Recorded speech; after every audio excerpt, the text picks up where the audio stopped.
वैसे पति के पैर छूना तो हर किसी को चाहिए, और अब पति के पैर छूने का वक्त कहाँ है किसी के पास। इधर जी नहीं मालूम पर सूरज मोदी या नाय मोदी ताजे पहले सोए गए, और सवेरे इन्हें 6-6 बार जगा तो तन की आंखें खुलती हैं, और आंखें खुली जाए तो पति के पैर कान नसी में भाजे शीशा उठाती सौदा में दिया ना था चली गई।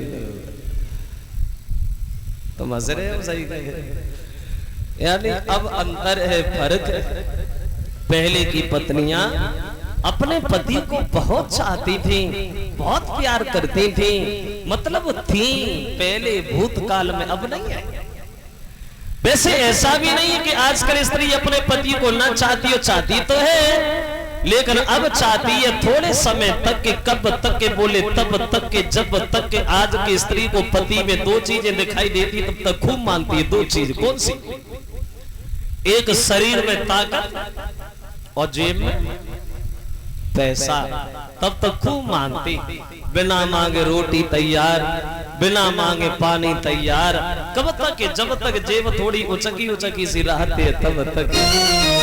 कभी कहते हैं अब अरे मारी प्रेम जगाई लो माथे,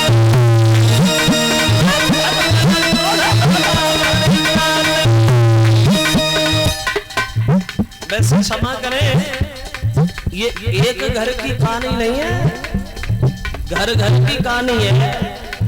देखा होगा आप लोगों ने, और न देखा हो तो अब किसी दिन अजमाइश करके जरूर देखना, किसी दिन देख लेना, अजमाइश करना जरूर करना।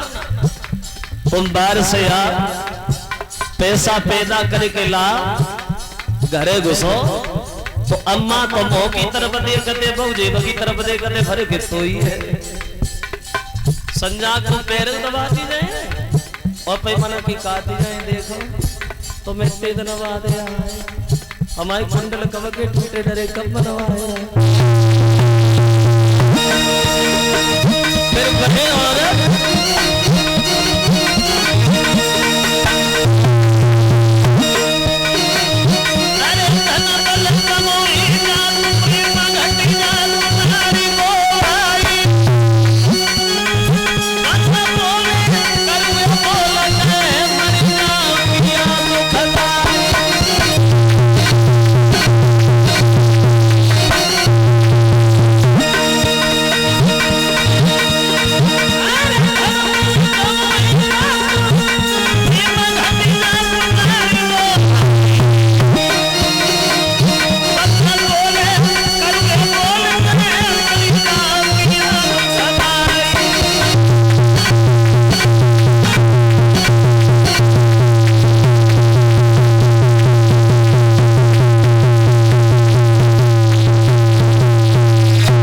इसी का ये नियम था, सुबह को पैर छूना।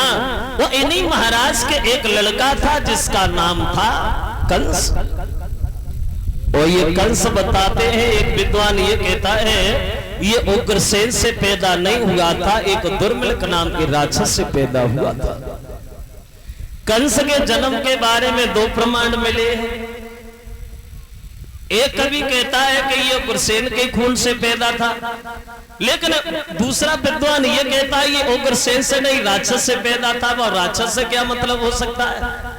तो उसने ये बताया, अति संक्षेप में हम आपको बताएं, ये देखने में सुंदर तो थी बहुत। जब एक बार अपनी सहेलियों के साथ बगीचा में घूमने गई तो उसी बाग में वो राक्षस भी घूम रहा था। तो उस राक्षस ने जब पद रेखा की तंदुरुस्ती सुंदरता देखी तो पागल हो गया, और मन में विचार करता है हम इससे मिलेंगे जरूर, छल जरूर करेंगे, लेकिन मिल कैसे सकते क्योंकि पतिव्रता है, और बहुत बड़ी पतिव्रता है। इसके शरीर से हाथ लगाना तो बहुत दूर, इसकी तरफ गलत निगाह डालना भी खतरे से खाली नहीं है। लेकिन वो उसके रूप में काम की वासना में इतना अंधा हो गया जो उसे जीना मरना नहीं दिखाई दे रहा, और दूसरी नहीं है उसका। क्यों? कौवा अंधो रात में ओ बदन में उल्लू होए, ओ कामी अंधो रात दिन बाय दीख तो नाए कोए। उसके रूप में इतना अंधा हो गया, उसे जीना मरना नहीं दिखाई दे रहा। बोले होगा वो देखा जाएगा, लेकिन मिलना जरूर है। लेकिन एक कवि ये कहता है